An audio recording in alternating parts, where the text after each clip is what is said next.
Seize the ship ఎందుకు చెప్తున్నా అంటే సీజ్ చేసే అధికారం పోర్ట్ అథారిటీకి ఉంటుంది.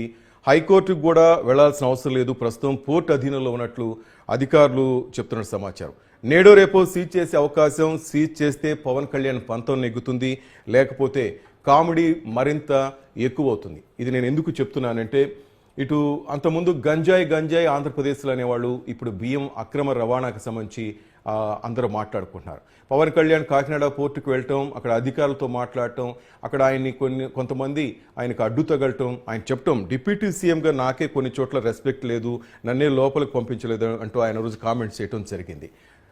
ఆ కామెంట్స్ తర్వాత వైసీపీకి సంబంధించిన చాలామంది నేతలు పవన్ కళ్యాణ్ కామెంట్ చేయటం మనం కూడా చూసాం. అది పేర్ని నాని కావచ్చు, అంబటి రాంబాబు కావచ్చు, ఇలాంటి చాలామంది నేతలు పవన్ కళ్యాణ్ మీద కామెడీలు చేస్తూ సీజ్ ద షిప్ అంటూ కామెంట్ చేస్తూ, అంటే డిప్యూటీ సీఎంకే అక్కడ వాల్యూ లేదు, అక్కడ అంత అక్రమాలు జరుగుతుంటే, అంత బియ్యం అక్రమ రవాణా చేస్తుంటే వీళ్ళు అరికట్టలేకపోయారంటూ కామెంట్లు చేయడం జరిగింది. కానీ దీని మూలాలు వైసీపీ ప్రభుత్వ హయాంలోనే మొదలయ్యాయి.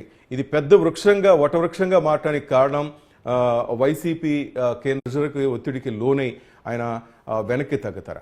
మనతో మాట్లాడడానికి జనసేన అధికార ప్రతినిధి రాయపాటి అరుణ్ గారు లైవ్ లో ఉన్నారు. మాట్లాడదాం. అరుణ్ గారు నమస్తే అండి. నమస్తే మీకు అలాగే వీక్షకులకి నమస్కారం. అరుణ, నేను చెప్పిన మాటలు మీరు విన్నారు. పవనే వెపన్ అని అందరూ అనుకుంటున్నారు. చాలా మంది ఈ కాకినాడ పోర్టు సంబంధించి ఆయన ఆ రోజు చేసిన ఇష్యూకి కానీ దాని మీద ఆయన పంతం నెగ్గించుకోవడానికి ఎట్లయినా సరే ఈ బియ్యాన్ని అక్రమ రవాణాని ఆపాలని ఆయన చూస్తున్నారు. ఇంతకుముందు మనం గంజాయి గురించి కూడా మాట్లాడుకున్నాం, దాని మీద కూడా ఉక్కుపాదం మోపుతున్నారు.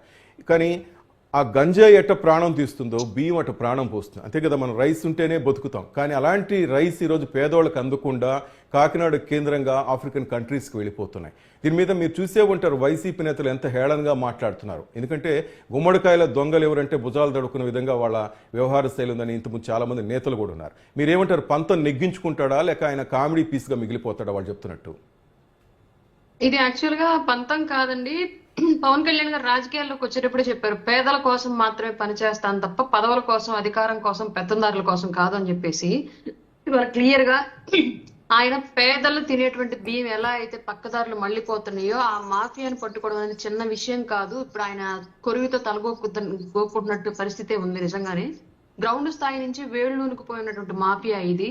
పోలీస్ స్టేషన్లకి, ఎంఆర్ఓ ఆఫీసులకి, విజిలెన్స్ కార్యాలయాలకి మామూలు నెల ముట్ట చెబుతూ మరి పబ్లిక్ గా చేస్తున్నటువంటి మాఫియా ఇది. క్లియర్ గా కింది స్థాయి నుంచి వేళ్లూనుకుపోయింది. గత ప్రభుత్వంలో అది విపరీతంగా కోరలు చాచింది అన్న మాట మాత్రం 100% వాస్తవం. ఈ విషయాన్ని ఇప్పుడు పవన్ కళ్యాణ్ గారు ఏ మాట మీద అయితే రాజకీయాల్లోకి వచ్చారో పేదవాళ్ళ కోసమే రాజకీయం చేస్తాను, అదే పేదవాళ్ళ కోసం నిలబడ్డ వ్యక్తిగా ఇవాళ ఈ మాఫియాని టచ్ చేయడం ద్వారా ఆయన మరొకసారి నిరూపించుకున్నారు. ఆయన సీజ్ ద షిప్ అన్నప్పుడు అందరూ ఎగతాళి చేశారు. సినిమా డైలాగు, సినిమా షూటింగ్ చేయడానికే వచ్చాడు, అదంతా స్క్రిప్టెడ్ అని చెప్పేసి మాట్లాడారు. ఇవాళ నిజంగానే స్టెల్లా షిప్ సీజ్ అయింది. దాంట్లో ఉన్నటువంటి దాదాపు 1000 మెట్రిక్ టన్నుల బియ్యం ఆల్రెడీ మీడియా ముందుకు వచ్చాయి. అవి కంపల్సరీగా పీడిఎస్ బియ్యమే అని చెప్పేసి అక్కడ ఉన్నటువంటి కలెక్టర్ గారు కూడా రిపోర్ట్ ఇవ్వడం జరిగింది ప్రెస్ మీట్ పెట్టి. పవన్ కళ్యాణ్ గారు ఆయన మాట నెగ్గించుకున్నారు, ఆయన పంతం నెగ్గించుకున్నారు. ఇవాళ సమస్య ఎక్కడొచ్చింది అంటే 10 ఏళ్లుగా ఒక రకంగా జరుగుతూ కూడా తర్వాత గడిచిన 5 ఏళ్లలో విపరీతమైన స్థాయికి వెళ్లిపోయినటువంటి ఈ మాఫియాని, గ్రౌండ్ స్థాయి వరకు ఉన్నటువంటి ఈ మాఫియాని కట్టడి చేయడంలో పవన్ కళ్యాణ్ గారు ఎంతవరకు సక్సెస్ అవుతారు అన్నదే మనం చూడాల్సిన విషయం. అది ఇప్పుడు ఆయన ప్రాణాలతో చెలగాట ఆడుతున్నట్టు. ఇది పేదల కోసం ప్రాణాలను పనంగా పెట్టి చెలగాట ఆడుతున్నారు పవన్ కళ్యాణ్ గారు ఈ విషయంలో క్లియర్ గా. ఎందుకంటే ఎవరు అంత ఆదాయాన్ని, కోట్ల రూపాయల ఆదాయాన్ని వదులుకోవడానికి ఎవరు ఇష్టపడరు. పవన్ కళ్యాణ్ గారు అంటే డబ్బు మీద, పదవి మీద వ్యామోహం లేని వ్యక్తి కాబట్టి అంత ఈజీగా మాఫియాని టచ్ చేయగలిగారు. కానివ్వండి, ఆ మాఫియాలో అనుకున్నంత చిన్న స్థాయి వ్యక్తులు లేరు, అనుకున్నటువంటి తక్కువ స్థాయి మాఫియా కూడా కాదు. అది పెద్ద మాఫియా. ఆ మాఫియాని కంట్రోల్ చేయడంలో ఆయన ఎంత రిస్క్ చేయాల్సి వచ్చింది అనేది తలుచుకుంటేనే మాకు భయం వేస్తూ ఉంది. 100% ఇప్పుడు ఆయన సెక్యూరిటీ పెంచుకోవాల్సిన అవసరం కూడా ఉంది ఈ విషయం టచ్ చేయడం ద్వారా కూడా. అంటే ఇంతకు ముందు కూడా చెప్పారు పవన్కి కొంత రిస్క్ ఉంది, ఆయనకి సెక్యూరిటీ పెంచాలని అంతకుముందు చెప్పారు. కానీ ఇప్పుడు చూస్తుంటే ఈ బియ్యం కుంభకోణానికి సంబంధించి ఆయన వెనుదిరిగి ఎదట్టు కనపడటం లేదు. ఇంకా ముందు ముందు ఆయన చాలా సవాళ్ళు ఎదుర్కోవాల్సి వస్తుందేమో. ఎందుకంటే ఈ 11 మంది గెలిచిన వాళ్ళు ఎవరు మాట్లాడటం లేదు, కానీ ఓడిపోయిన వాళ్ళు కామన్గా మనం చూస్తూనే ఉన్నాం. కొద్ది రోజులకి ఈ ఓడిపోయిన వాళ్ళే ఆయన కామెంట్ చేస్తూ ఉన్నారు. ఆ కామెంట్స్కి మీరు సమాధానం ఇవ్వాల్సిన అవసరం లేదు, కానీ ఎక్కడో చోట సమాధానం చెప్పాల్సిన అవసరం కూడా వస్తుందేమో. ఎందుకంటే సినిమా డైలాగ్లా, ఎందుకంటే దీంట్లో రిజల్ట్ రాకపోతే మీరు కూడా సమాధానం చెప్పుకోవాల్సిన అవసరం వస్తుంది కదా.